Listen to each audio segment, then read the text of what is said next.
Section 2. You'll hear part of a talk given by an international student counsellor speaking to a group of overseas students during their orientation week. First, you have some time to look at questions 11 to 14.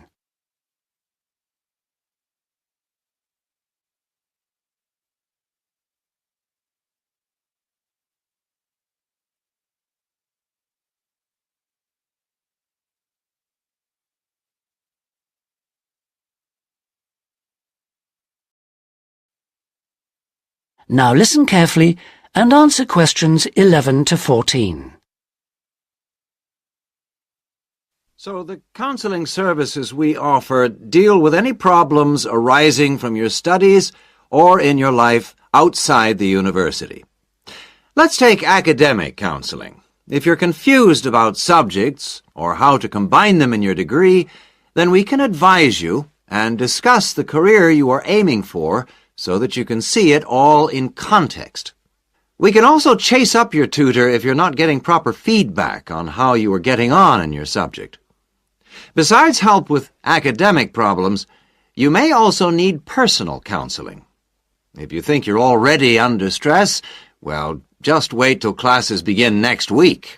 You'll have to start adjusting to teaching and learning methods that may be unfamiliar to you, as well as the mounting pressure as the deadline for that first assignment creeps up on you. And, of course, you have to cope with all this without your usual social network. You know, the social contacts, family and friends you could normally rely on for help. All of this causes anxiety. Studying overseas can trigger a personal crisis. You may have left a lot of what you might call unfinished business back in your own country. Or you may have interrupted personal relationships or even sometimes have broken them off to come overseas. And so the student often feels lonely, unhappy, unmotivated, and unable to concentrate on studying. Or there may be other things bothering you. Our resident chaplain can offer you spiritual guidance if that's what you want, or we can put you in touch with community groups that can provide you with social contacts and friendship. Before you hear the rest of the talk, you have some time to look at questions 15 to 20.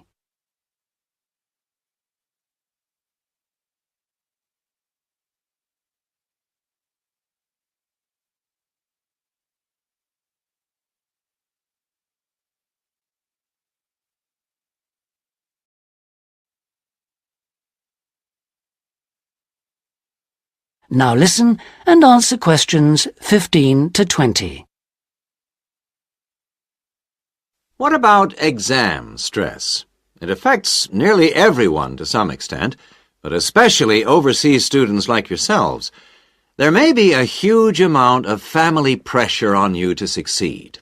And if you fail a subject or drop out of a course because it's too difficult, then your self-esteem can suffer. But it's not the end of the world if you don't pass an exam. I had to resit first-year anthropology, so I can certainly offer you a sympathetic ear. Anyway, exam failure can lead to worrying changes in the way you normally behave. You may also be off your food, or you may have dietary problems because the local food is not to your liking and upsets you, and this can affect your health and studies. Glenda Roberts is our dietitian in the health service, and we can put you on to her. And we all have money problems, don't we? But remember, full-time students can get a low-interest loan of up to $600 to buy books and for similar study-related expenses. That's right.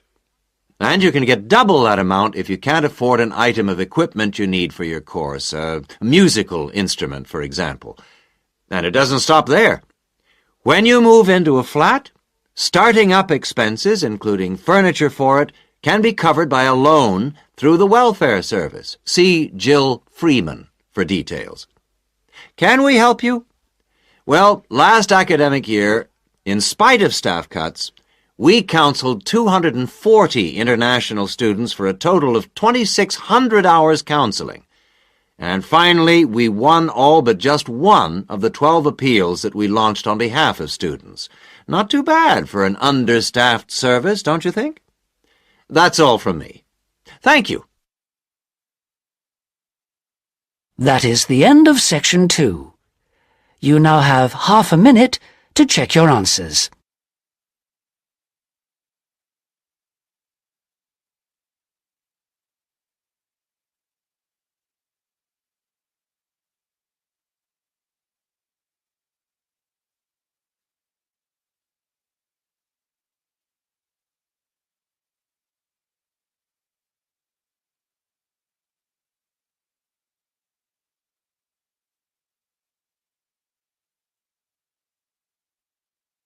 Now turn to Section 3.